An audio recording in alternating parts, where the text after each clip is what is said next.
اعوذ باللہ من الشیطان الرجیم بسم اللہ الرحمن الرحیم رب اشرح لی صدری ویسر لی امری واحلل عقدۃ من لسانی یفقہوا قولی۔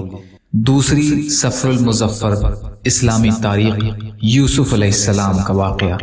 حضرت یوسف علیہ السلام بڑے مشہور اور جلیل القدر پیغمبر ہیں۔ وہ یعقوب علیہ السلام کے بیٹے، حضرت اسحاق علیہ السلام کے پوتے اور حضرت ابراہیم علیہ السلام کے پرپوتے ہیں۔ اللہ تعالیٰ نے ان کی شان میں ایک مکمل سورہ یوسف کے نام سے نازل فرمائی ہے، جس میں ان کی زندگی کے حالات اور واقعات عجیب انداز سے بیان فرمائے گئے ہیں۔ قرآن کریم میں 27 مرتبہ ان کا تذکرہ آیا ہے۔ ان کی پیدائش ابراہیم علیہ السلام کے تقریباً 250 سال بعد عراق کے شہر فدان ارم میں ہوئی۔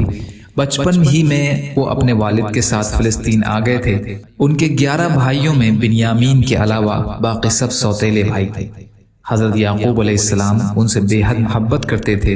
اسی وقت کسی وقت بھی ان کی جدائی گوارا نہ تھی، کیونکہ شروع ہی سے ان کی فطری صلاحیت دوسرے بھائیوں کے مقابلے میں بالکل ممتاز اور روز روشن کی طرح ظاہر تھی۔ حضرت یعقوب علیہ السلام ہونہار فرزند کی پیشانی پر چمکتا ہوا نور نبوت پہچانتے تھے اور وحی الہی کے ذریعے اس کی اطلاع پا چکے تھے۔ اللہ تعالیٰ نے انہیں نبوت کے ساتھ حکومت اور سلطنت سے بھی نوازا تھا۔ حضور صلی اللہ علیہ وسلم کا معجزہ، آپ صلی اللہ علیہ وسلم کی پکار پر پتھر کا حاضر ہونا۔ ایک مرتبہ حضرت اکرمہ رضی اللہ تعالی عنہ، جو ابھی اسلام نہیں لائے تھے، رسول اللہ صلی اللہ علیہ وسلم کے ساتھ چشمے کے کنارے پر تھے۔ انہوں نے دوسرے کنارے پر پڑے ہوئے ایک بڑے پتھر کی طرف اشارہ کر کے رسول کریم صلی اللہ علیہ وسلم سے کہا، اگر آپ سچے ہیں تو اس پتھر کو اپنے پاس بلا لیجئے کہ یہ پانی میں تیرتا ہوا آپ کے پاس آ جائے۔ چنانچہ رسول اللہ صلی اللہ علیہ وسلم نے اس کی طرف اشارہ کیا۔ وہ چٹان اپنی جگہ سے اکھڑی اور پانی میں تیرتی ہوئی رسول اللہ صلی اللہ علیہ وسلم کے سامنے آ کر رکی، اور اس نے آپ صلی اللہ علیہ وسلم کی نبوت کی گواہی دی۔ پھر آپ صلی اللہ علیہ وسلم نے حضرت اکرمہ رضی اللہ تعالی عنہ سے فرمایا، تمہارے لیے اتنا ہی کافی ہونا چاہیے۔ اکرمہ نے کہا، ہاں، اگر یہ پتھر اپنی جگہ واپس بھی چلا جائے۔ رسول اللہ صلی اللہ علیہ وسلم نے پھر اسے اشارہ کیا تو وہ اپنی جگہ واپس چلا گیا، مگر پھر بھی اس وقت وہ مسلمان نہ ہوئے، البتہ مکہ فتح ہونے کے وقت مسلمان ہو گئے۔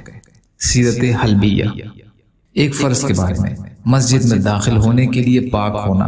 رسول کریم صلی اللہ علیہ وسلم نے فرمایا، کسی حائضہ عورت اور کسی جنوبی یعنی ناپاک آدمی کے لیے مسجد میں داخل ہونے کی بالکل اجازت نہیں ہے۔ ابو داؤد عائشہ رضی اللہ عنہا سے روایت۔ فائدہ، مسجد میں داخل ہونے کے لیے حیض اور نفاس اور جنابت سے پاک ہونا یہ ضروری ہے۔ ایک سنت کے بارے میں، بیمار کو دعا دینا۔ رسول اللہ صلی اللہ علیہ وسلم جب کسی مریض کی عیادت فرماتے تو کہتے، لا بأس طہورا انشاءاللہ، لا بأس طہورا انشاءاللہ، گھبراؤ نہیں، انشاءاللہ اچھے ہو جاؤ گے۔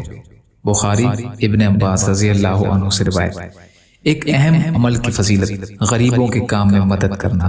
رسول کریم صلی اللہ علیہ وسلم نے فرمایا، بیوہ اور مسکین کے کاموں میں جدوجہد کرنے والا اللہ کے راستے میں جہاد کرنے والے کے مانند ہے۔ بخاری شریف کی حدیث، ابو ہریرہ رضی اللہ عنہ سے روایت۔ دنیا کے بارے میں، دنیا کی زینت کافروں کے لیے ہے۔ قرآن میں اللہ فرماتے ہیں، دنیا کی زندگی تو کافروں کے لیے سنوار دی گئی ہے، نہ کہ مسلمانوں کے لیے، اور کافر لوگ مسلمانوں کا مذاق اڑاتے ہیں۔ حالانکہ جو مسلمان کفر و شرک سے بچتے ہیں وہ قیامت کے دن ان کافروں سے درجے میں بلند ہوں گے۔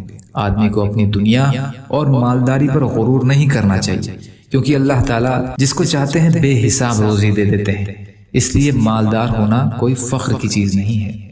سورہ بقرہ کی آیت کا ترجمہ۔ آخرت کے بارے میں، قبر میں ہی ٹھکانے کا فیصلہ۔ رسول اللہ صلی اللہ علیہ وسلم نے فرمایا، جب تم میں سے کوئی وفات پا جاتا ہے تو اس کو صبح اور شام اس کا ٹھکانہ دکھایا جاتا ہے۔ اگر جنتی ہو تو جنت والوں کا، اور جہنمی ہو تو جہنم والوں کا ٹھکانہ دکھایا جاتا ہے۔ پھر کہا جاتا ہے، یہ تیرا ٹھکانہ ہے، یہاں تک کہ اللہ تعالیٰ قیامت کے دن تجھے دوبارہ اٹھائیں۔ بخاری کی حدیث، عبداللہ بن عمر رضی اللہ عنہ سے روایت۔ طب نبوی سے علاج، شہد اور قرآن سے شفا۔ رسول کریم صلی اللہ علیہ وسلم نے فرمایا، تم اپنے لیے شفا کی دو چیزیں یعنی شہد اور قرآن کو لازم پکڑو۔ ابن ماجہ کی حدیث عبداللہ بن مسعود رضی اللہ عنہ سے روایت۔ نبی اکرم صلی اللہ علیہ وسلم کی نصیحت۔ رسول کریم صلی اللہ علیہ وسلم فرماتے ہیں اللہ تعالی رات کے آخری حصے میں بندے سے بہت زیادہ قریب ہوتے ہیں، اگر تم سے ہو سکے تو اس وقت اللہ تعالی کا ذکر کیا کرو۔ ترمذی کی حدیث عمرو بن ابزہ رضی اللہ تعالی عنہ سے روایت۔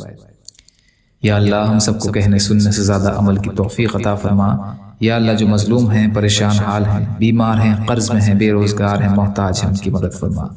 یا اللہ دنیا اور آخرت کی تمام خیر عطا فرما برحمتک یا ارحم الراحمین۔